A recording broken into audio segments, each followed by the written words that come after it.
उल्लू गाथा आपने सुनी होगी। कोई दरिद्र थे, आत्महत्या करने पर तो गए वृंदावन में, परिवार का हम पालन पोषण नहीं कर सकते, इतना अभाव है तो जी कर क्या करेंगे। किसी ने कहा कि रोकने की चेष्टा की पर वो नहीं माने, निर्णय किया कि हम तो आत्महत्या करेंगे ही, और यमुना के किनारे गए और कूदने जा रहे थे कि सनातन गोस्वामी जी ने, बड़े भारी भगवान कृष्ण के महान भक्त संत हुए, उन्होंने देखा, उन्होंने हाथ पकड़ करके रोक दिया, तुम्हें क्या कर रहे हो? महाराज क्या करेंगे जी करके, हम इतनी दरिद्रता में जीवित रहे तो क्या जीवन की सार्थकता। उन्होंने कहा अच्छा नहीं, आत्महत्या मत करो, मेरे पास पारस पत्थर है, मैं दे दूंगा, तुम लोगों को सोना बना लेना, तुम्हारी दरिद्रता मिट जाएगी। उसको विश्वास तो नहीं हुआ कि जो पेट अंगूठी वाला कहे कि पारस पत्थर है, तो फिर भी कह रहे हैं तो एक बार देख लेने में क्या हाल है। कहा महाराज कहा है, तो देखा तो उन्होंने पूरा करकट का ढेर लगा हुआ था, तो उसको दिखा करके सनातन गोस्वामी ने कहा कि वो पड़ा हुआ। और आश्चर्य, पहले तो कह रहे पारस पत्थर फेंका हुआ कूड़े, तो तुम उठा तो लो। सनातन जी ने कहा उठा दिया, उठा करके परीक्षा के लिए कहीं से लोहे का एक वो लिया, बुलाया तो प्रसन्न हो गए, नाचने लगा। अरे हम तो, हमारी तो दरिद्रता दूर हो गई, कितनी बड़ी वस्तु मिल गई। लेकिन जब लौटने लगा तो वो विवेकी भी था, संस्कार था, सत्संग था। वो सोचने लगा कि जिस पारस को पा करके मैं नाच रहा हूं, आनंद में इतना उन्मत्त हो रहा हूं, लेकिन जिस व्यक्ति के पारस था ये था और उसने कूड़े में फेंक रखा था, तो पता नहीं उसके पास और क्या होगा कि जिसने ये पारस को भी कूड़ा समझ लिया। लौट आया, जिसको पाने के बाद आपको पारस कूड़े में फेंकने योग्य लगा, वो तो मुझे दीजिए। संस्कृत के सनातन गोस्वामी ने एक रात तो फिर इस पारस को फेंको, नदी में फेंक दो इसको भी, और उसने महान एक आध्यात्मिक उन्नति और महानतम साक्षात्कार का प्राप्त किया। मानो इसका तो अर्थ ही लेने की बात है भरद्वाज जी के मन में। तो भरत जी कहते हैं धन्य है मुनि का त्याग, मुनि का तप के प्रति श्रद्धा वृत्ति का वो तो उनके हृदय में स्वागत है ही, पर और भी उनकी तपोमयी दृष्टि थी। और यही राजा विश्वामित्र चूक गए, उनके जीवन में वह वृत्ति न आ करके ये प्रश्न हुआ कि ये कुटिया में रहने वाले साधु ने इतना बड़ा सत्कार कैसे कर दिया। पूछ दिया वशिष्ठ जी से, भरत जी ने नहीं पूछा, पर उन्होंने वशिष्ठ से पूछा विश्वामित्र जी ने कि महाराज ये जो इतना चमत्कारिक स्वागत आपने किया कैसे किया। सरल हृदय के वशिष्ठ जी ने ये कहा कि मेरे पास कामधेनु गाय की कन्या, कामधेनु की कन्या नंदिनी है, और वो नंदिनी से जो मैं मांगता हूं मिल जाता है, उसी के द्वारा सत्कार हुआ। और तब राजा उल्टी दिशा में चलने लगे, तो गुण से रजोगुण में उतर आए। उल्टी पहले तो उनके जीवन में उल्टी दिशा, तो महाराज उन्होंने तुरंत तर्क किया, जब आपको कुटिया नहीं रहना है और इसी तरह से रहना है तो इस गाय का कोई सदुपयोग तो आपके पास नहीं, इसका सदुपयोग तो मैं कर सकता। ये बहुत बढ़िया तर्क है। दूसरे से वस्तु लेना हो तो ऊंचा सिद्धांत भी बनाया जा सकता है।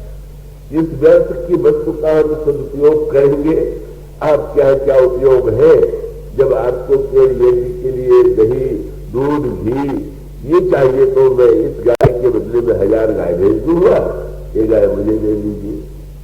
मानो फिर सतोगुण से रजोगुण में लोभ की वृत्ति आ गई, और लोभ की वृत्ति आने के बाद वशिष्ठ जी ने कहा कि ना ये तो संभव नहीं, ये तो नंदिनी तो केवल इस आश्रम में ही रहने के लिए, मुनियों के आश्रम में ही रह सकती है, ये तो किसी राजा के यहाँ नहीं जा सकती।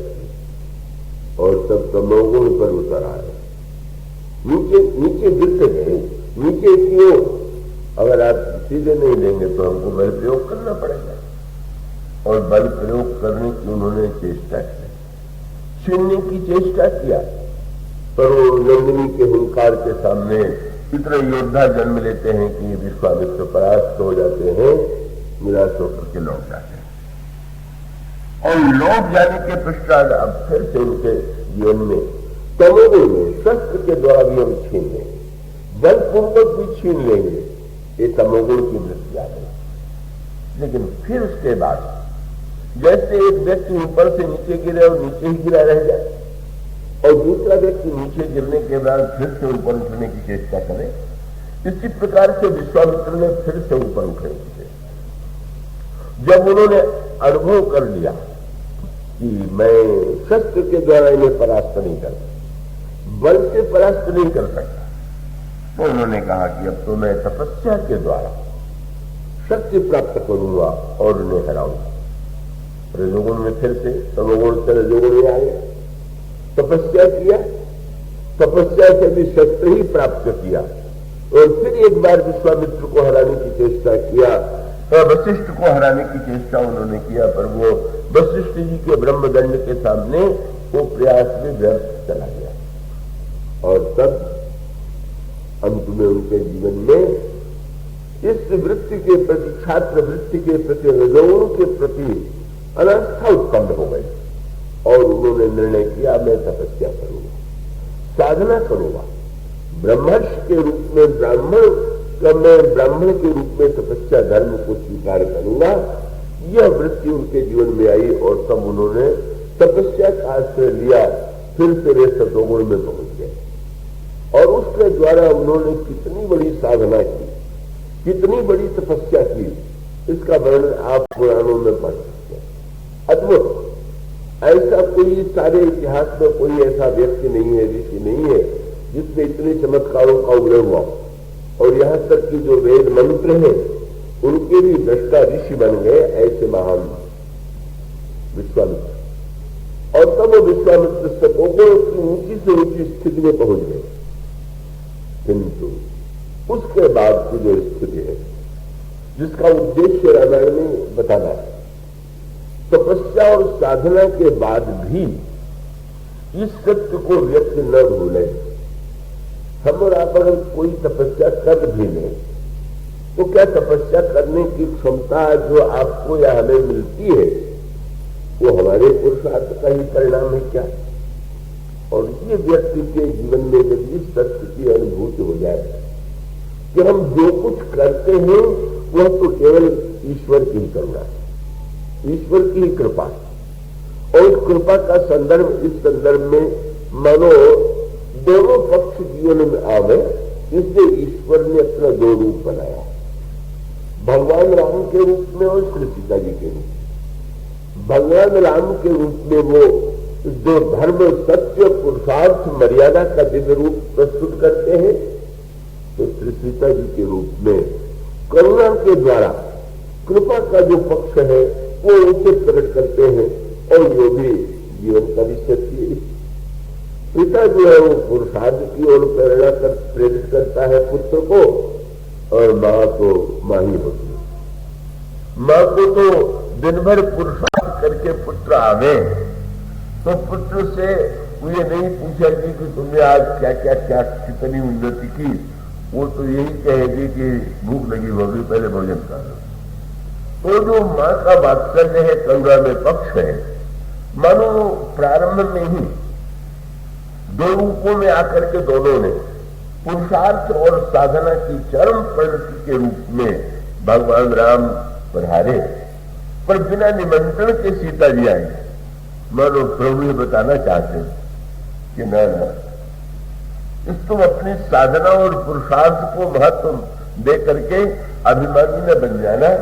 कितनी करुणामयी है कि मेरे साथ साथ बिना निमंत्रण के आ ही नहीं गई, जब मैं जन्म लूंगा तो मेरे साथ ये भी आ गई। और सचमुच आई भी तो जनक जी को जैसे मिली वहां पर भी कितना सुंदर सूत्र है। कहा जा रहा है, कहा जाता है वर्षा नहीं हो रही थी, तो राजा हल चलावे, ऐसी परंपरा थी।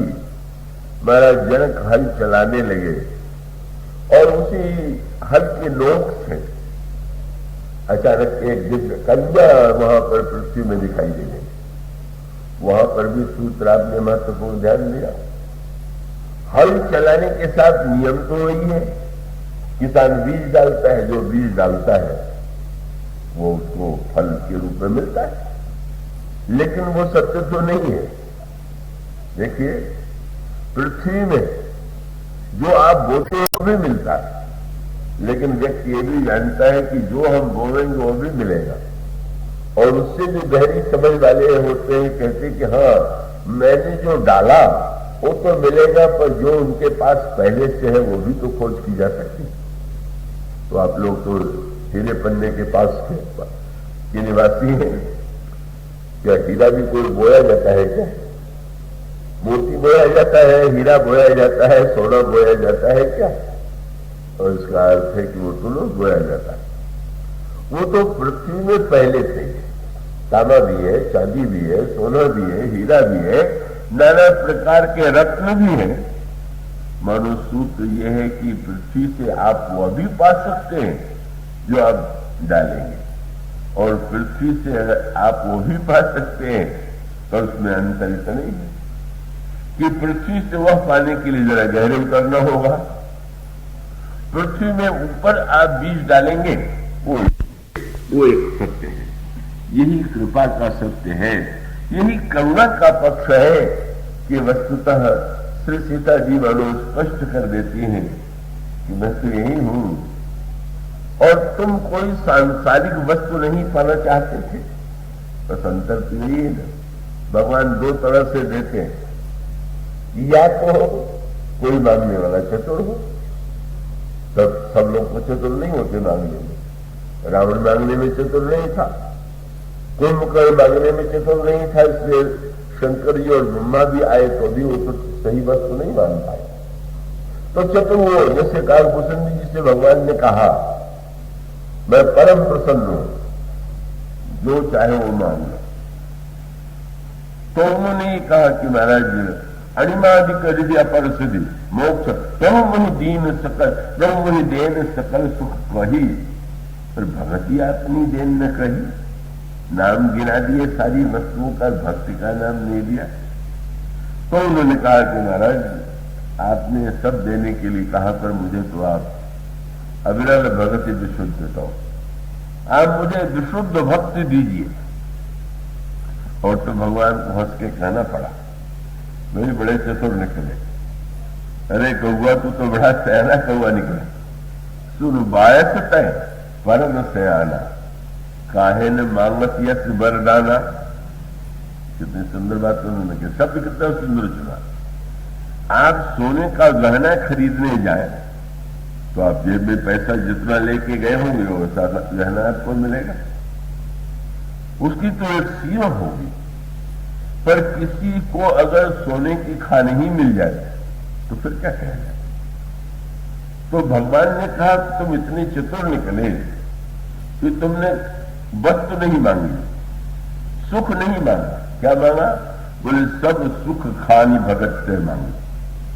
कहने के लिए तो तुमने कुछ नहीं मांगा, पर खान तुमने मांग लिया। तो अब तुम तो भाई बड़े चतुर निकले। और या तो मांगने में भुसुंडी की तरह चतुर मांगने वाला, और मांगने की दूसरी एक कला और है जिसका परिचय सुतीक्ष्ण जी के चरित्र में मिला।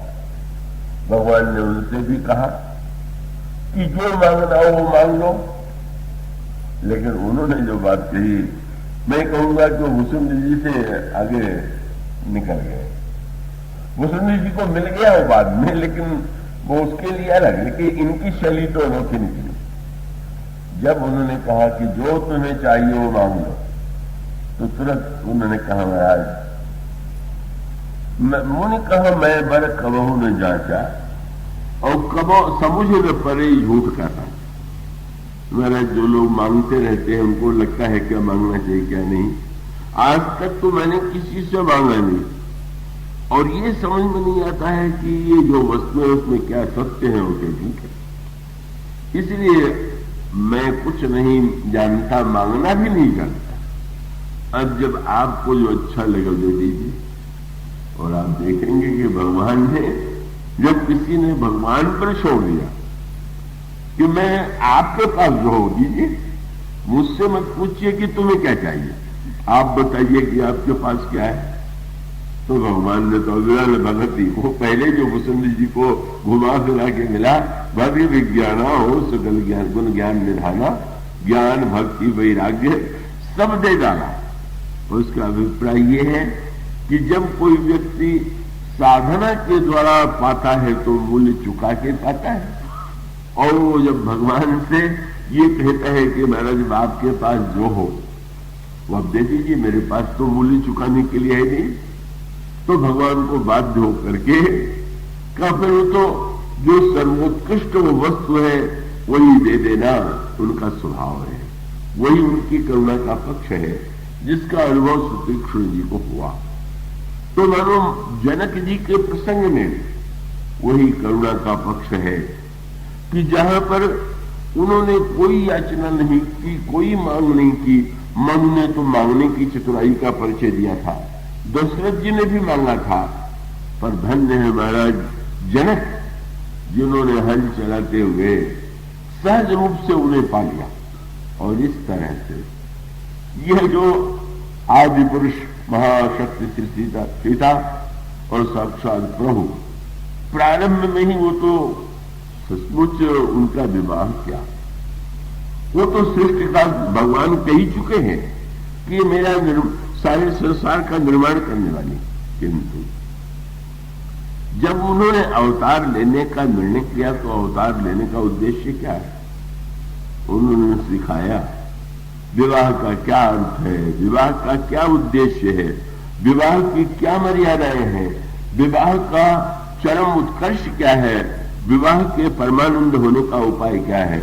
उसका सामाजिक पक्ष भी प्रभु ने और श्री सीता जी ने अपने चरित्र के द्वारा प्रकट किया, और उसका जो आध्यात्मिक पक्ष है, जो उसका जन्म को फल सबल है, वो दोनों पक्ष इस प्रसंग में हैं।